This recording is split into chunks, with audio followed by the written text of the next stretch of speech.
12 महीने शिवरात्रि आती है, जिसको 12 मासिक शिवरात्रि कहते हैं।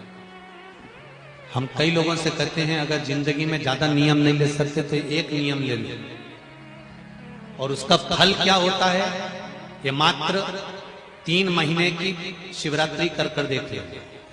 केवल 3 महीने की शिवरात्रि, ज्यादा कुछ नहीं कर सकते। हर महीने शिवरात्रि आती है। प्रत्येक शिवरात्रि के दिन 3 जगह पर दिया लगाना प्रारंभ कर दो। पहला, बेलपत्री के वृक्ष के नीचे। दूसरा, शंकर भगवान के मंदिर पर। तीसरा, आंवले के वृक्ष के नीचे। केवल ये 3 जगह पर दिया लगाना चालू कर दो। कौन से दिन?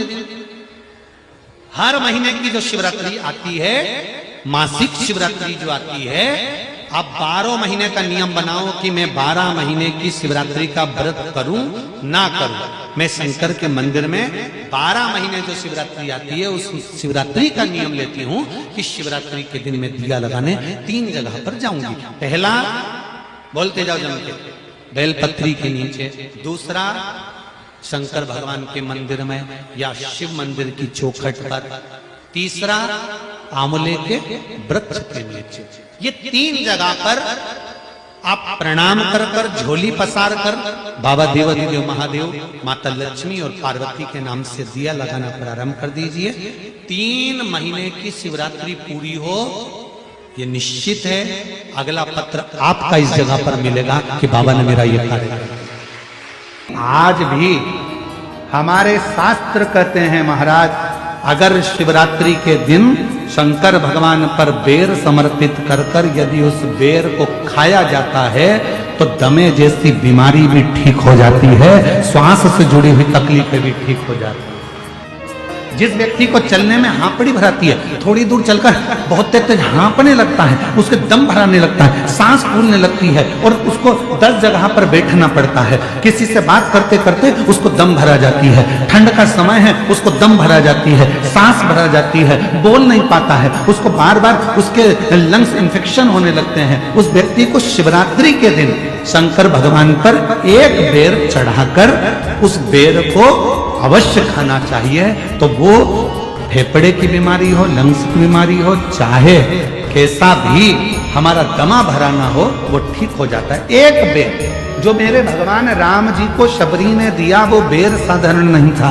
जो माँ पार्वती जी ने शंकर जी को समर्पित किया वो बेर साधारण नहीं था। जो माँ सती जब भगवान शंकर के साथ में कुंभज ऋषि के आश्रम में कथा श्रवण करने के लिए गई और बाबा कुंभज बाबा के आंगन में से एक बेर उनकी आज्ञा से तोड़कर शिव को समर्पित करती हैं और शंकर भगवान को श्री राम जी का दर्शन हो जाता है। वो बेर साधारण नहीं। करें दर्शन किसी ने? किस किस ने देखा है? देखा है आप लोगों ने? हल्का सा नीला कलर उसका होता है। करें दर्शन। शमी का पुष्प, एक शमी का पुष्प 12 महीने की शिवरात्रि आती है। 12 महीने एक ठेला चलाने वाला, रोड पर बैठकर कपड़े बेचने वाला, ट्रेन में एक साधारण सा व्यक्ति जो भिक्षा भी मांग रहा हो, ऐसा साधारण से साधारण व्यक्ति भी अगर शमी के पुष्प को 12 महीने जो शिवरात्रि आती है उस शिवरात्रि पर बस शाम के समय पर प्रदोष काल में एक शमी का पुष्प यदि समर्पित करना चालू कर दे तो मेरा महादेव उसका हाथ पकड़कर उसकी उन्नति की ओर उसको ग्रहण कर देता, नीचे आ ही नहीं सकता। 5 पुष्पों का व्याख्यान हमारे यहाँ शिव महापुराण करती है। कितने पुष्प? जम के बोलो जरा ऐसा। 5 पुष्प। एक एक पुष्प की महत्वता आपके जीवन में होना चाहिए। कभी आपने विचार करा होगा कि भगवान कृष्ण जब रुक्मणी जी को लेकर आ रहे थे तो रुक्मणी जी के भाई की 5 चोटी भगवान कृष्ण ने क्यों कर दी? भागवत सुनिए सबने। तो भगवान कृष्ण ने रुक्मणी जी के भाई की रुक्म बाहु की ये 5 चोटियां क्यों कर दी? और आखिर 5 चोटी 5 चोटी अगर भगवान ने रुक्म बाहु की, भगवान ने कृष्ण ने रुक्मणी जी के भाइयों की अगर 5 चोटी करी, तो वो 5 चोटी करने के बाद मेरे भगवान फिर रुक्मणी जी को ले जाते शंकर भगवान की आराधना के लिए क्यों रुके? शिव की आराधना करने के लिए आखिर महादेव क्यों रुकते और क्यों वहां पर पंच पुष्प समर्पित करते?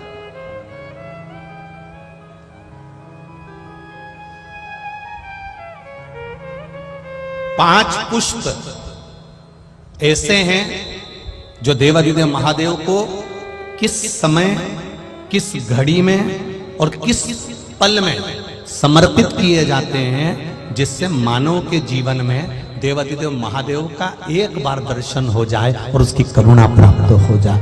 पंच पुष्प वजह से फूल कौन सा महादेव को कब चढ़ाया जाए जिससे जिंदगी में कोई बड़ा रोग, कैंसर जैसा, लीवर जैसा, किडनी जैसा बड़ा रोग कभी जिंदगी में सम्मुख में ना आए, ऐसा कौन सा पुष्प शिव को चढ़ाया जाए कि जिंदगी में हमारे जीवन में जो दुख आया है वो कैसे कट जाए। उस पंच पुष्प को हम समझेंगे, वो 5 फूल हम समझेंगे। आप जब शिवलिंग का निर्माण करें, यहाँ करोड़ों शिवलिंग का निर्माण हो रहा है, करोड़ों शिवलिंग का, पार्थिव शिवलिंग का निर्माण करें तो आपके भीतर का भाव शुद्ध होना चाहिए, आपके भीतर का निर्मल स्वभाव होना चाहिए।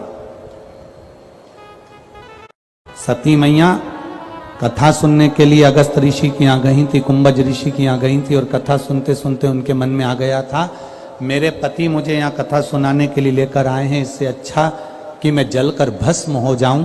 तो सती मैया को जलकर भस्म होना पड़ा। शिवजी के मन में कथा सुनते सुनते आ गया था कि मेरा मन करता है कि मैं राम का दर्शन करूं, तो शिवजी को राम का दर्शन हो गया। जो शिव महापुराण की कथा के पंडाल में बैठकर, पंडाल के क्षेत्र में कहीं पर भी बैठकर जो कामना करता है, देवाधिदेव महादेव उसको 3 महीने के अंदर पूरा कर देता है। यह शिव तत्व। जब तक इस पृथ्वी पर कहीं पर भी पार्थिव शिवलिंग का निर्माण इस भूमंडल पर देव, असुर, मनुष्य जो करेगा, पूरे ब्रह्मांड में, पूरे पृथ्वी पर कहीं पर भी अगर पार्थिव शिवलिंग का निर्माण प्रतिदिन कहीं ना कहीं हो रहा होगा, जब तक मृत्यु लोक पर पार्थिव शिवलिंग बनता रहेगा तब तक ये शिवलिंग कभी नष्ट नहीं होगा और ये सदा बना रहेगा। जिस लड़का लड़की का विवाह 30 साल का हो गया, 35 साल के हो गए, लड़का लड़की 40 साल के हो गए, 35 साल के हो गए, और उनका अगर विवाह नहीं हुआ है, बहुत रिश्ते आए चले गए, संबंध आए चले गए, या जो बेटा बेटी चाहते हैं कि हम अच्छा पढ़कर एक नौकरी सरकारी प्राप्त कर लें, कोई ऐसा अच्छा जॉब हमारी किस्मत में मिले,